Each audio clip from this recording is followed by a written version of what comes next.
Hello and welcome to Daytime, your place for scary stories, straight from the horror forums of Reddit. Make sure to like and subscribe for more horror tales of things that go bumping the night. On tonight's episode, a man getting home late from work discovers a blank picture frame in his apartment. So, even though life is picture perfect, I still don't know how I got all the empty frames. I was having a good day at work. Not too much to do, just enough to make the time pass and keep me busy. I gave a work friend a ride home and had a long talk. Turns out we're both the youngest siblings in our families, which gave us a surprising amount of common ground.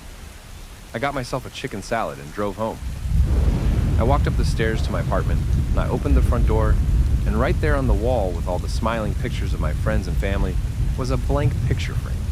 Empty. What the hell? While it didn't ruin my night, it made me start asking questions. I wouldn't just hang up a blank picture, and I wouldn't put it in the middle of the hallway. I have this large hallway mirror with pictures hung up on the side, and it is kind of a centerpiece. Still, I couldn't recall what would have been in that frame, and there was no photo that had slipped out. I wasn't planning on framing anything either, or if I did, I wouldn't hang the frame up before I'd put in the photo. I'd be lying if I said that it really bothered me. It was an oddity at most. For a second, I caught myself in the mirror looking anxious. Why was I letting this get to me? The weekend was just around the corner. I just gave myself a smile and took the frame down. The next day, I came home to another empty frame. Now, this was strange. It wasn't empty earlier that day, or I would have taken it down along with the other one. There would be no reason for me to only take down one frame. So what had happened between now and then that caused this frame to turn blank? And why couldn't I remember what was in that frame when I looked at it just the day before? This time, I caught myself looking bothered. The hallway mirror doesn't lie. It was time to figure this out, weekend be damned. I made two conclusions. The first was that if the frame had been emptied the day before, I would have taken it down. Hence, it must have turned empty between when I left from work and when I came home, about 9 hours in total. The second conclusion was that the photos that were framed were completely missing. They hadn't just dropped out. The backing board was intact, and the little metal points holding it back were tight. Either someone took the photo out, or it just ceased to exist. That wasn't a comfortable conclusion. My mirror image seemed to agree. I checked the locks, the balcony, the windows, all of it. I lived on the second floor, but with enough determination, a thief could get in anywhere. Sure, there would be no reason for a thief to get in and just steal a single picture, leaving the frame, but there were crazies all over. Don't get me started on the next town over, where an entire neighborhood wears creepy masks. Everything was intact. No one would get in or out without breaking something, and nothing had been broken. I went to check my keys to see if anyone had stolen the spare, but it was still there. What surprised me, though, was the key to a bike lock. I didn't have a bike, did I? There was a bike rack out front, and I started trying the key. I got a lot of sneers from the neighbors, but I tried not to let it bother me. Finally, I found the bike the key belonged to. A sporty bike, a woman's model. The seating was much lower than I'd use, and seeing as how I am a man, I probably would have gotten another kind of model. Probably. Loved the colors, though. It gave me an uncomfortable thought. Maybe I wasn't just forgetting the pictures. Maybe I was forgetting whatever or whoever was inside them as well. Maybe I was forgetting people? As a precaution, I hurried back up to my apartment. I wrote down a description for each remaining picture. I also recorded them with my phone. I committed them each to memory to the best of my ability. The next day, as I was brushing my teeth, I noticed another empty picture frame. I nearly swallowed my toothpaste. My mouth felt dry. I couldn't remember what had been framed. I could feel myself cold sweating as my heart started to race. This was impossible. I'd been here the entire time. I picked up my phone to check the video I'd recorded, but I was told the file had been corrupted and couldn't be played. I caught a glimpse of my dilated pupils in the hallway mirror as I hurried into the kitchen.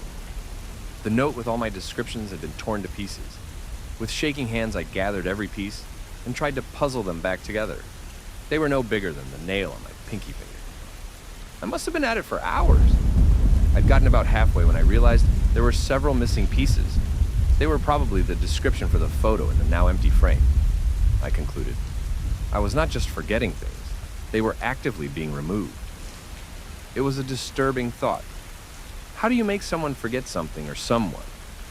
That last thought resonated with me. Someone. I didn't feel like I was missing anyone, but then again, how would I know? If I'd forgotten about someone important in my life and all traces of them were gone, how would I know?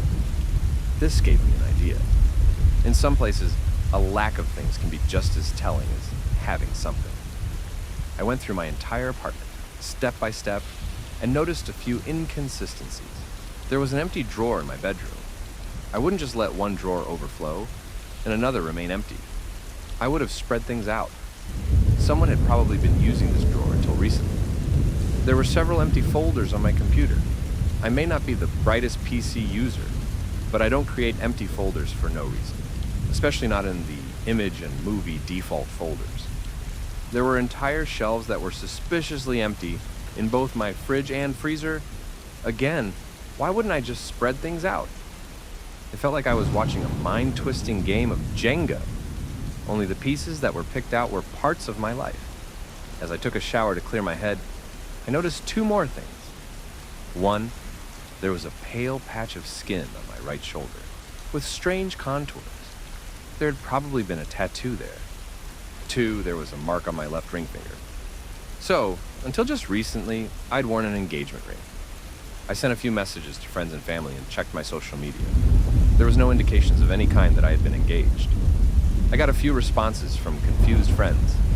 They had no idea what I was talking about, and they started asking if I was okay. I wasn't the problem here. The problem was that something was eating up my life, step by step, and I had no way to fight it. I stumbled back into the kitchen, poured myself a whiskey, and started making a list. A list of things someone like me would think was important enough to put in a picture on my wall. Parents, uncles, cousins, siblings, grandparents, pets, all of it. Then, I tried to match what I could remember to those categories. I remembered almost everything. There were a few blank spots. For example, I had no brothers or sisters, and I'd been single for a very long time. That didn't make any sense, though. Just a few days prior, I'd been talking to a work colleague about being the youngest sibling. Not just younger, like you are if you have a single older sibling, but youngest. That's what you are if you have more siblings than one. Plural. I couldn't remember having any brothers or sisters. I laid it all out. I had most probably completely forgotten about 2 siblings and a fiancé. I'll be the first to admit I didn't handle it very well. I called my mother after my 4th drink of whiskey, and I wasn't making much sense. She was worried. Of course, I had no brothers or sisters. Never had, and sadly, never would. "Check the photo albums," I screamed. "Check every album you've got, and you'll see. You'll see the empty pages." I sat down flat in the hallway with my 5th drink, having thrown my cell phone across the room. I stared at myself in the hallway mirror. I almost looked happy, despite feeling awful. That's what a good drink can do to you. It is like putting on a mask. I frowned as deep as I could, but it just looked like I was making a funny face. To be fair, the hallway mirror wasn't that great. It was slightly stretched, making you look a little thinner and taller than you really are. Kind of like a funhouse mirror, only to a lesser effect. I tried again to commit every photo to memory. My parents, my uncle, my grandparents, my cousin, standing in a field of those weird blue sunflowers. I counted them all, then counted them again. And on my 6th drink, I fell asleep on the floor, curled up in a fetal position. I was drifting in and out of sleep. Despite everything, I was happy no more pictures had disappeared. One by one, they'd gone away like petals picked from a flower. Then it stopped. There'd been no more. Maybe it was over, and whatever was removing them had gotten what it came for. Of course, there was another option. Maybe it was just waiting for me to fall asleep. That thought jolted me awake. I'd probably gotten a solid 3 hours of sleep, and it was the middle of the night. There was rustling in the kitchen. Not loud, but loud enough for me to hear it. It sounded like someone going through my cutlery. There was nothing special in there for someone to steal. Well, except for an old butter knife my cousin gave to me back when she was into whittling that one summer. The thought froze me. I checked the picture frames. All the photos were still there. There might still be time. I had a handgun in a secure locker in my bedroom, on a small shelf above my winter jackets. The key was right there in the hallway, on a separate keychain. I got the key, listening for movement in the kitchen.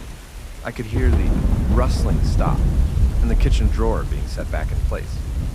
If whoever was in there decided to check the bedroom, I'd be screwed. I held my breath and listened. I heard footsteps move into the bathroom.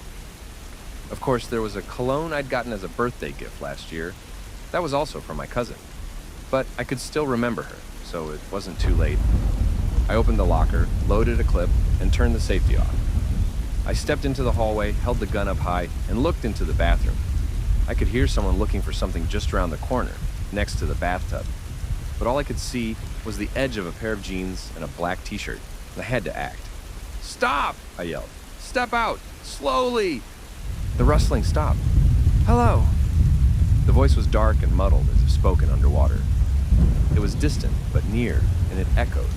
It made the air tremble so hard that it made my stomach shiver. I almost threw up. "Step out with your hands." He did. I did. It was me. The hallway mirror was empty. There were a few differences. The person I was looking at was slightly taller and thinner. Stretched, like the image in the mirror, it was still mirroring my expression, but not the movements of my body. I looked terrified. "Hello," he repeated, sending another ripple through my guts. "Hands on your head," I said. "Stay back. I'm calling the police." "Hello." He didn't comply. I double-checked the safety, and it was off. A pinch of the trigger would be all it took. Instead of listening to me, the person stepped forward.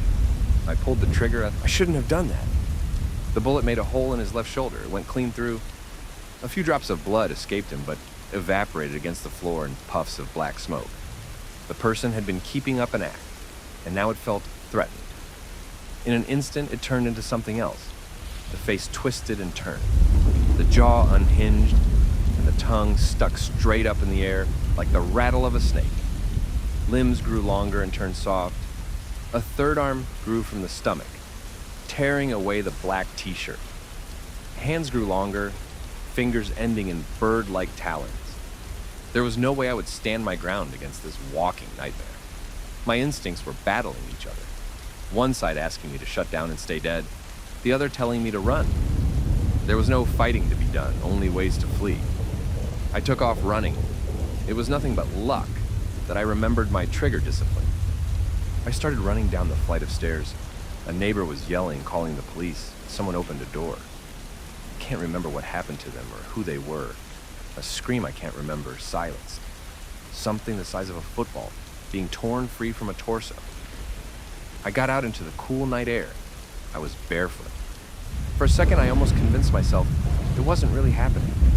Standing out there in the real world, it just couldn't be happening. This doesn't happen in the real world. Then my nightmare came bursting through the door. It had grown. It extended its stomach to a bubble, like the abdomen of a spider. It had 3 arms and 4 legs, and there were more things growing. The head could barely be recognized. It had folded itself backwards, using an elongated tongue like an antenna sniffing the air. For all the things I've been forced to forget, this thing I can't help but remember. I couldn't forget it if I tried. Closing my eyes to this day, I can describe everything down to the texture of its skin. I kept running. The pitter-patter of skin flung against asphalt came closer. It was right behind me. I knew that if it caught me, I'd never have existed in the first place. Not even my mother would remember me. Everything I was, everything I'd done, gone in an instant. "Hello?" The rumble in my stomach came back, and I lost my balance. I fell forward, badly scraping my shoulder. "No!" was the only word I could muster. "No! No!" I was breathing too fast, and my head was barely getting any oxygen. I was panicking. I flipped around, laid on my back, and held up my handgun. It was almost on me. Teeth, naked skin, talons, and limbs. It was warm. I didn't want to disappear, not like this. That's when I noticed something in the distance. There was something sparkling just outside my balcony. There was a thin ripple in the air, like an umbilical cord. It was like looking at a black hole. There was nothing there to see but the lack of space. This ripple stretched from the nape of the creature up to a rectangular sparkle, hanging free in the air. The hallway mirror. It was stuck to it. Despite teeth, skin, and claw moving in to rip me apart, I aimed for the hallway mirror. It looked so odd, floating in midair, so far above ground. An anchor. Maybe it was adrenaline, or maybe I was lucky. But the shot connected. Shards spilled out of the frame, and the creature turned around. Parts of it were falling off, evaporating into black smoke. It hurried back towards the mirror. I followed it. It fell to its knees, arms flailing. It was trying to gather the shards, to desperately puzzle it all together. "Hello," it said again. This time the sound was high-pitched, almost shrieking. The creature had shrunk significantly, and as I got closer, I unloaded the entire clip into the rest of the mirror. Shards shattered against the sidewalk, and the creature was oozing with black smoke. A single eyeball tumbled out of its skull and fell into the largest of the shards. Moments later, the entire creature evaporated. I kept that shard. I can sometimes see something moving in it, but it is too small to harm anyone. If you listen closely to it, you can hear a tiny hello. The police came, but none of my neighbors could remember why someone would have called. They hadn't seen or heard anything. It was odd, though. One of the apartments had been left wide open. It was still furnished, but no one can remember anyone ever living there. I'm guessing we forgot about the tenant, but that the creature didn't get the time to clean up the belongings. Looking back at this, I'm certain I had a brother. I think he lived in the outskirts of the city, and that he disappeared as he was out camping with his friends. I also think I had a sister. I'm certain she was the one who gave me the mirror to begin with. She was smart, studied in Europe for several years. She was blinded in an accident a few years ago. I haven't figured out when or how she disappeared. My fiancée was the last to disappear. Despite my best efforts, I haven't been able to figure out anything about her. She is a complete mystery to me. Trying to mourn her knots my stomach. I'm trying to imagine what we would have done together, what places we'd seen, or how long we'd been together, but I just can't. If I only had something to remember her by, something real, I could have made peace with it. There's just no closure. It feels odd to mourn something I can't know I had, but I do. It hurts. I sometimes wake up crying, holding a pillow. My body remembers something I don't. The shower feels empty in the morning. I feel miserable shopping alone, all these little ordinary things that I should be used to feel slightly awe. I guess there are things you just can't forget. I'm posting here to make sure this doesn't happen to anyone else. If you have blank picture frames, take it seriously. Check your mirrors, make lists, try to remember. Hell, smash every mirror you have. And if anyone has any idea what the hell I should do with this shard, feel free to share. I don't mind having it, but there must be someone who can use it for something. I can't just call a scientist about it. Good luck out there.